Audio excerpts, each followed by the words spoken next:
اسلام آباد high court نے trial court کو 190 ملین پاؤنڈ کیس کا حتمی فیصلہ سنانے سے روک دیا۔ ٹرائل کورٹ ٹرائل مکمل کر لے لیکن حتمی فیصلہ نہ دے۔ بانی پی ٹی آئی اور بشرا بی بی کی بریت کی درخواست پر نوٹس جاری۔ Chief justice high courts justice Aamir Farooq اور جسٹس میاں گل حسن اورنگزیب نے احکامات جاری کیے۔ بانی پی ٹی آئی اور بشرا بی بی کے وکلاء کو متعلقہ دستاویزات جمع کرانے کی ہدایت۔ سماعت 26 ستمبر تک ملتوی۔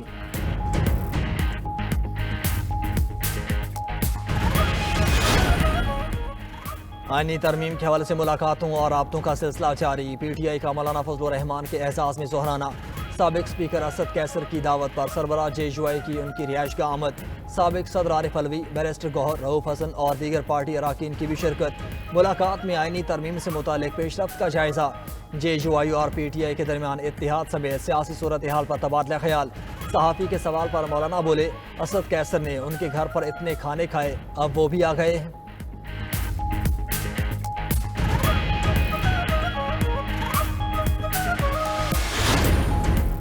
پی ٹی آئی نے آئینی ترمیم کے مسودے پر سیاست کی۔ کسی کو این آر او نہیں ملے گا۔ وزیر اطلاعات عطا کہتے ہیں دنیا کے مختلف ممالک میں سپریم کورٹ الگ اور آئینی عدالتیں الگ ہیں۔ آئینی ترمیم پر اتفاق رائے کے لیے کوششیں جاری ہیں۔ مولانا فضل الرحمان سے بھی مشاورت کر رہے ہیں۔ پارلیمان میں تمام جماعتوں نے آئینی ترمیم پر سیر فصل گفتگو کی۔ آئینی ترمیم کے مسودے میں انصاف کے نظام کو آسان بنانے کی شقیں موجود ہیں۔ معاملے پر مزید مشاورت کر کے آگے بڑھنا چاہیے۔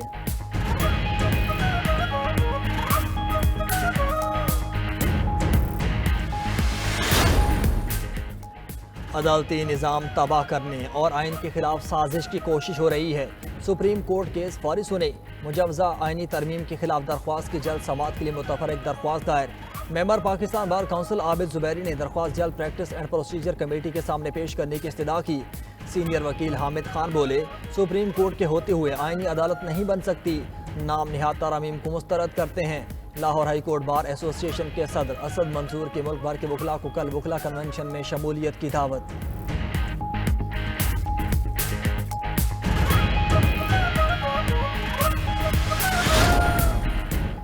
پہلے بانی پی ٹی آئی کو رہا کیا جائے، اس کے بعد آئینی ترمیم پر بات کریں گے۔ پی ٹی آئی رہنما علی محمد خان کی حکومت کو پیشکش، بولے فارم 47 والے سپریم کورٹ کے فیصلے پر عمل درآمد نہیں کر رہے، یہ انصاف کی امید ختم کرنا چاہتے ہیں۔ پیپلز پارٹی کا کردار سوالیہ نشان ہے۔ نواسا رات کے اندھیرے میں نانا کے بنائے آئین پر نقب زنی کر رہا تھا۔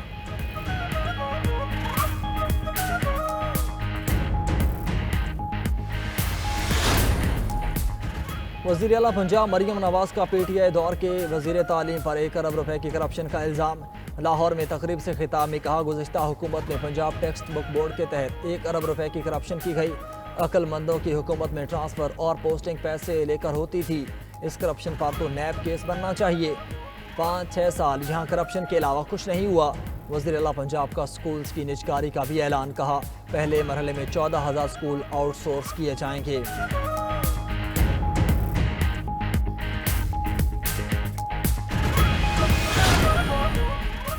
مخصوص نشستوں سے متعلق عدالتی وضاحت پر الیکشن کمیشن کا اجلاس۔ سپریم کورٹ کے فیصلے پر عمل درآمد کا فیصلہ نہ ہو سکا۔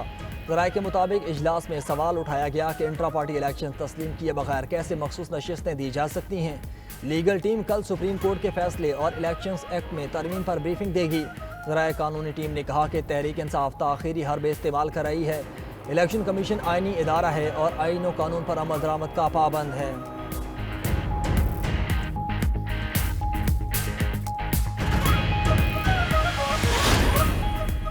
P T I intra party election سے متعلق کیس، بیرسٹر گوہر نے دستاویزات جمع کرانے کے لیے 10 دن دینے کی استدعا کر دی۔ الیکشن کمیشن نے سماعت 2 اکتوبر تک ملتوی کر دی۔ میڈیا سے گفتگو میں بیرسٹر گوہر نے کہا کہ 175 سیاسی جماعتوں میں پی ٹی آئی واحد جماعت ہے جس نے شفاف ترین انٹرا پارٹی انتخابات کرائے۔ صرف پی ٹی آئی کے انٹرا پارٹی انتخابات کو ٹارگٹ کرنا بدنیتی ہے۔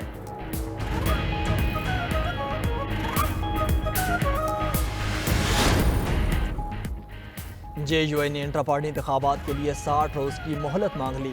مہلت ملے گی یا نہیں، الیکشن کمیشن نے فیصلہ محفوظ کر لیا۔ وکیل نے دلائل میں کہا، ابھی ہمارے ناظم منتخب ہوئے، صوبائی الیکشنز کی تیاری شروع کر دی ہے، پھر وفاقی سطح پر پارٹی انتخاب ہوں گے، 60 دن کی مہلت دی جائے۔ چیف الیکشن کمشنر نے کہا کہ یہ تو بہت ٹائم ہے، انٹرا پارٹی الیکشن نہ کرانے پر انتخابی نشان لیا جا سکتا ہے اور پارٹی ڈی نوٹیفائی ہو سکتی ہے۔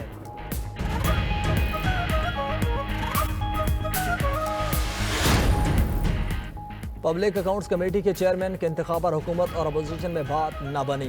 حکومت کا ایڈ ہاک چیئرمین پی اے سی مقرر کرنے کا فیصلہ۔ ذرائع کے مطابق حکمران جماعت مسلم لیگ نون کی اپوزیشن کو 2 خطوط لکھے، جواب نہ ملنے پر ایڈ ہاک چیئرمین مقرر کرنے کا فیصلہ کیا گیا۔ اپوزیشن سے ناموں کا پینل ملنے پر دوبارہ چیئرمین کا انتخاب کروایا جائے گا۔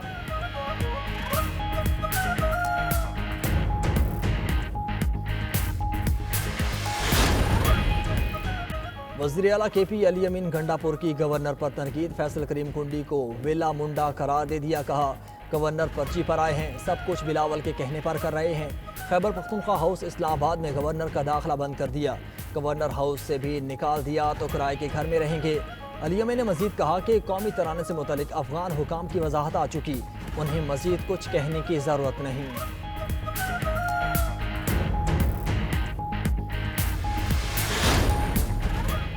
مظفر گڑھ میں بے نظیر فیصل آباد کے علاقے گلبرگ میں شہریوں نے اپنی عدالت لگا لی۔ کرکٹ بیٹ چوری کا الزام لگا کر نوجوان کو مار مار کر جان لے لی۔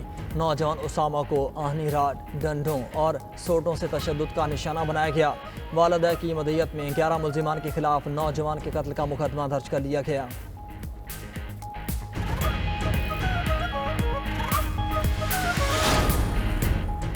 پاکستان اسٹاک ایکسچینج میں ایک دن کی چھٹی کے بعد زبردست تیزی، 100 انڈیکس میں 970 پوائنٹس کا اضافہ، انڈیکس 80,461 پوائنٹس کی سطح پر آ گیا۔ انٹرمیک میں ڈالر 9 پیسے سستا، انٹرمیک میں ڈالر 278 روپے 13 پیسے سے کم ہو کر 278 روپے 4 پیسے پر بند ہوا۔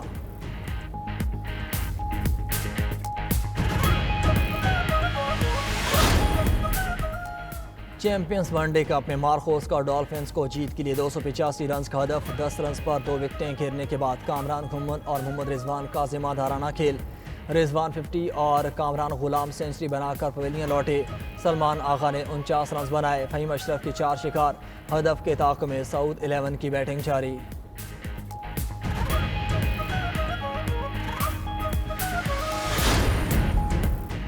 پاکستان اور جنوبی افریقہ ویمنز ٹیمز کے درمیان دوسرا T20 آج کھیلا جائے گا۔ دونوں ٹیمز شام 7 بجے ملتان کرکٹ اسٹیڈیم میں مد مقابل ہوں گی۔ پہلے T20 میں جنوبی افریقہ نے پاکستان ویمنز ٹیم کو 10 رن سے شکست دی تھی۔ سیریز میں کم بیک کے لیے پاکستانی ٹیم کو لازمی فتح درکار۔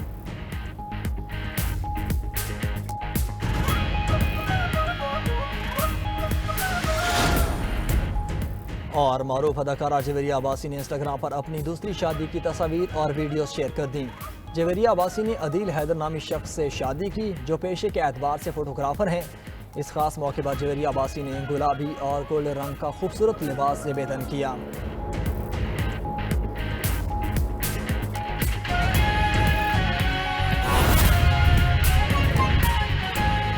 مولانا فضل الرحمان نے حکومت کا مسودہ مکمل طور پر مسترد کر دیا، بولے اب تو یہ بھی کہہ رہے ہیں کہ یہ ہمارا مسودہ نہیں تھا، جو مسودہ پہلے فراہم کیا گیا تھا وہ کیا کھیل تھا، مطالعہ کرنے کے بعد وہ مسودہ کسی لحاظ سے قابل قبول نہیں تھا، یہ قوم سے بڑی خیانت ہوتی اگر اس کا ساتھ دیتے۔ کیسی رہی میٹنگ؟ کھانا کھانا آئے تھے، کھانا کھا کے چلے۔ اس وقت تو ہم نے ان کا مسودہ مکمل مسترد کر دیا ہے، بلکہ وہ تو اب یہ بھی کہنے کے لیے کہ ہمارا تو کوئی مسودہ ہے ہی نہیں، تو پھر جو پرووائڈ کیا گیا وہ کیا تھا، کسی کو پرووائڈ کیا گیا کسی کو نہیں کیا گیا، یہ کیا کھیل تھا۔ لیکن جو کچھ بھی ہمارے حوالے ہوا اور ہم نے جو اس کا مطالعہ کیا ہے، تو اس کے مطالعہ کرنے سے ہمیں کسی طریقے سے بھی کسی لحاظ سے بھی وہ قابل قبول نہیں بنا۔ یہ قوم اور ملک کی امانت میں اس سے بڑی خیانت اور نہیں ہو سکتی تھی اگر ہم اس پر ساتھ کریں۔ مولانا فضل الرحمان کی جانب سے حکومت کا مسودہ مکمل طور پر مسترد کر دیا گیا، بولے اب تو یہ بھی کہہ رہے ہیں کہ یہ ہمارا مسودہ نہیں تھا، جو مسودہ پہلے فراہم کیا گیا تھا کیا وہ کھیل تھا، مطالعہ کرنے کے بعد وہ مسودہ کسی لحاظ سے قابل قبول نہیں تھا، یہ قوم سے بڑی خیانت ہوتی اگر اس کا ساتھ دیتے۔